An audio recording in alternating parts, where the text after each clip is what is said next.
Colonel Saab. So, China has registered its opposition to India's mega hydropower projects in the frontier state. Why is China so worried, do you think? For this, one has to go slightly back. The genesis of Indo-China conflict was in the 50s. But gradually, over a period of time, what has emerged is that water is going to be the major resource over which next wars are going to be fought. Therefore, in my view, the greatest challenge as far as Indo-China relations is concerned is the sharing of river waters. I will tell you the reason for this.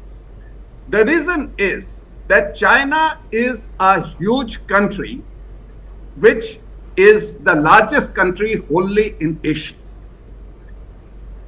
If one were to consider the percentage, the countries and their dependencies by area in terms of water, China has only 2.82% of water, whereas India has 9.55%, which is irrigated and which comprises of water.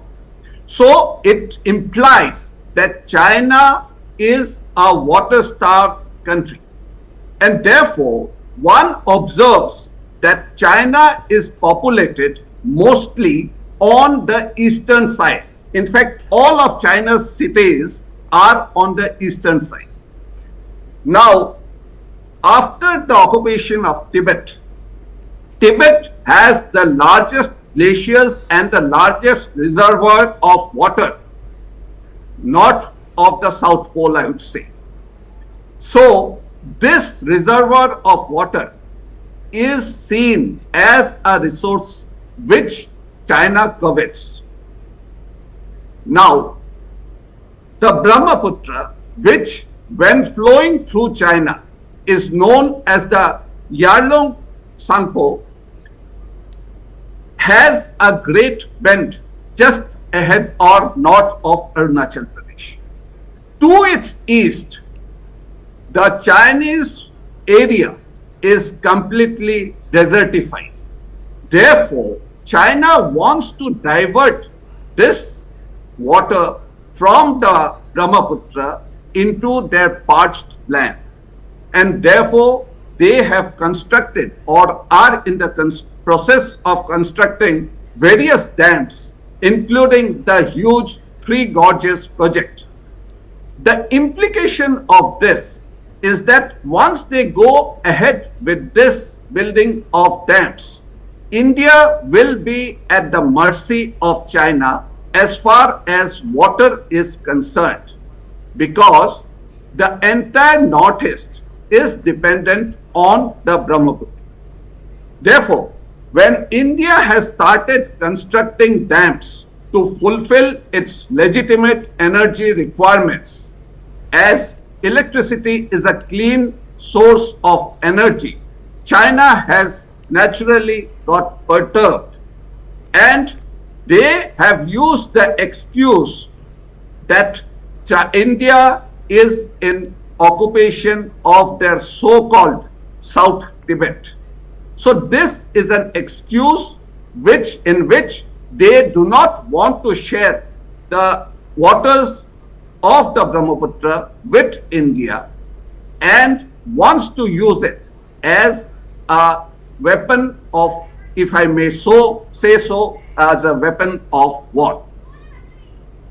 Right. Colonel Saab, thank you for those insights. Please don't go anywhere. Let me also go across to my colleague Ripunjoy Das, who is also joining us on this broadcast. So, Ripunjoy, China's opposition pertains to the 12 hydropower projects in Arunachal, which were handed over to the public sector companies last year. So, what is the status of these projects, Ripunjoy?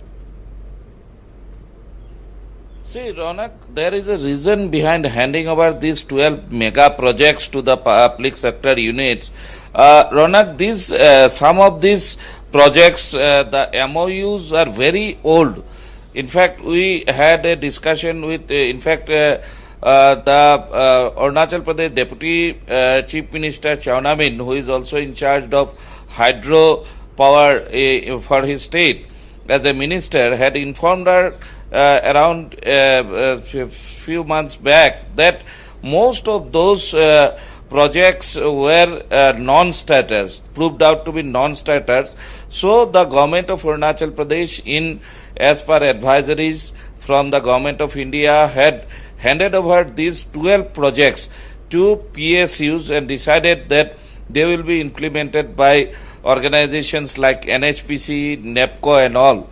So now these 12 projects are, the fresh MOUs are being signed, fresh budgets have been prepared, financial grants are made, and first of this project, India's biggest hydropower project at present, the Lower Subansiri hydroelectric project is almost going to be commissioned next year or so. In fact, it was to be commissioned this year, this 2000 megawatt project, and this was to be commissioned this year itself, but due to certain technical reasons and early floods, that could not be commissioned. And likewise, the other projects, including this which we are talking about, this 11,000 megawatt project is coming up at Geku in Upper Siang district, which is just lower to Yingkiong on the Siang river. And we have seen both the points and contour points been made by the Arunachal Pradesh Chief Minister and a spokesperson of the Chinese External Affairs Ministry, which has appeared in various media today. And that part has been properly analyzed as to what has irked the Chinese authorities by Colonel Dibba Bhattacharya, who has been a very old and expert hand in every issues related to be it Arunachal or Indo-China issues. So I don't need to go further detail into that. But yes, definitely, Ronak, these 12 projects, mega projects, hydropower projects, if they are to come, definitely this will be a major challenge to the Chinese authorities, due to which they time and again try to demoralize the Indian establishment, the government of Arunachal Pradesh, so that they do not think of this kind of projects in our own country, our own state. And what kind of a comment, see, there have been repeated objections by the Indian authorities on Chinese claim upon Arunachal Pradesh. Yet, Right. they have not learned their lessons. They have continued to claim Arunachal as a part of South Tibet, and today also this issue has come up. Absolutely. That India cannot do or plan anything on Arunachal Pradesh. Absolutely. So Ronak. on that note, once again coming back to you, Colonel Saab, the focus, as we said, is also on the multi-purpose Upper Siang project. So this project, as we know, is aimed at saving the Siang from the onslaught of China's massive 60,000 megawatt dam across the border in the Tibet region. So how crucial could this project be for India, and is China trying its best to create hurdles for India in this process? Definitely. The Upper Siang multipurpose project is one of the most ambitious projects undertaken by India. And China considers it to be a direct challenge to their hegemonistic approach. Therefore, I think that China would not be taking it lightly. India has to counter this both through diplomatic means and also by making it clear to the Chinese that what we do in our own territory is our business, and we are improving the conditions of our people, because this Siang multipurpose project will also help improve the local economy. Like Ripunjoy had mentioned, we had also done various, projects which had been non-starters because it had been given to certain private companies. This time, the contracts are likely, some have been given and others are being given to state-run companies. And I expect that in the coming budget, on 23rd, there is an expectation that possibly the finance minister would definitely make some announcement regarding various projects. The one more issue which is extremely important is that the Upper Siang project also acts as a check to see that China does not release excess water during the monsoon or when water levels are high. And the second aspect is that when there is less of water, they would definitely try to keep water at their site. So the Upper Siang project by its size acts as a reservoir of water which will limit water flowing downstream during the monsoons and rainy season, and also during the time when water is scarce, it will release water for farming and other activities. Therefore, it has three major purposes. One is the production of electricity, which will be latched on to the national grid, which will be given to the national grid, thus giving the local economy a boost, getting in money to the Arunachal Pradesh government. Second would be that it acts as a bulwark against the Chinese by acting as a reservoir. And third, of course, it helps in the irrigation aspect. Right, so it gives the Chinese more than one reason to be bothered about this development by India, a challenge to the Chinese aggression and the threat that they pose to both Colonel Bhattacharya as well as my colleague Ripunjoy Das. Thank you very, very much for joining us on this broadcast and giving us your insights on this big development. Thank you once again.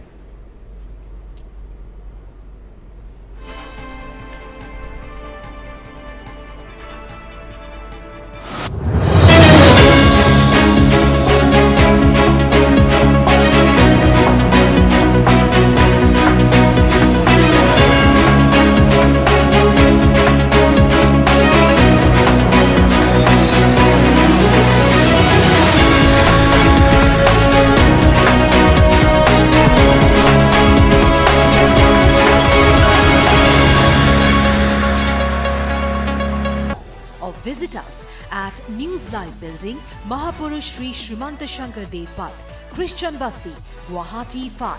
For more information, contact 7099014482.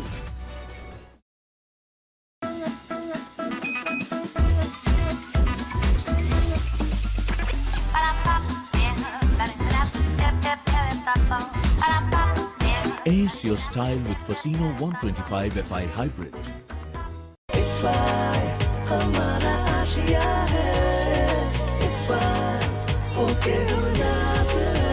ICFI University, Tripura. Hello! Tasty aloe vera chunks এটি আপনার favourite fruit ড্রিঙ্কসত নতুন এলো fruit Hello! আপুনিও লৈ ল Pride East Entertainments Private Limited presents Northeast Diva 2024. This time, create your legacy.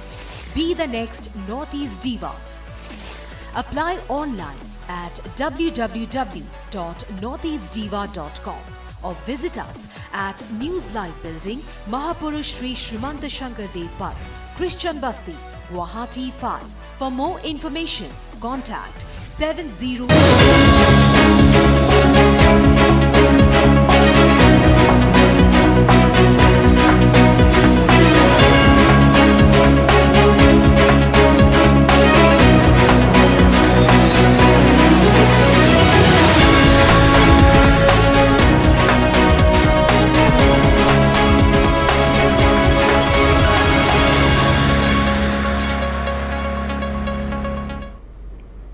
All right, on to battleground Tripura now, which is gearing up for the Panchayat polls early next month. The Congress and the CPIM have accused the ruling BJP in Tripura of orchestrating attacks on its candidates. The opposition stated that tension is rising in Tripura ahead of the Panchayat elections. Congress's Tripura in charge Sarita Lightflung said that the BJP is losing its voter base and hence was getting desperate. And similar allegations were also made by senior CPIM leader Jitendra Chaudhary. My colleague Pinaki Das joins us live from Agartala at this point in time. So Pinaki, from multiple places, guns are being trained at the BJP, alleging that, their voter base is diminishing because of the actions of BJP, allegedly that they're orchestrating all of this, and the Congress is at the receiving end. That is what they believe. So is the CPIM. What more can you tell us regarding this in the run-up to the crucial Panchayat polls, Pinaki? See, the opposition party has been alleging against the ruling BJP in each and every election. And in this Panchayat election, it seems their attack on the ruling party of the opposition is more in the sense their verbal attack I'm talking about. Ronak, they are speaking about the previous experience during the previous Panchayat election when the BJP had uncontested on around 96% of the seats, which is raising concern among the opposition on this election also. And it is not only the allegation against the ruling BJP, they are also raising similar the question about the role of the police and the state election commission, because they say they are partisan, they are not active working towards bringing normalcy or a peaceful conducive atmosphere.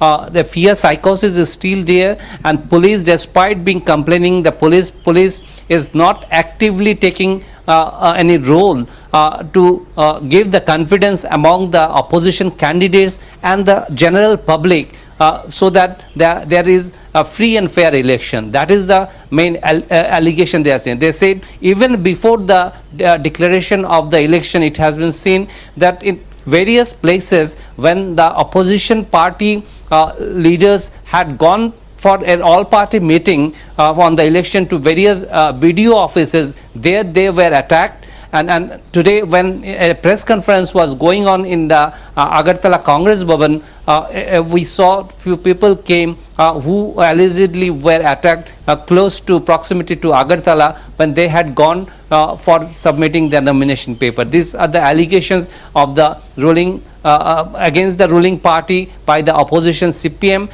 and the Congress. Those both were in alliance in previous parliament election as India alliance, but this time they said they had left it on the ground level workers. If it is necessity, they will come together. But as of now, they are fighting separately, but they are raising the same question against the ruling BJP, State Election Commission and the police. Ronak. Right. So allegations and counter allegations are going back and forth in the run-up to the Panchayat polls. We'll have to wait and watch what actually happens. For now, Pinaki Das, thank you very much for all those details.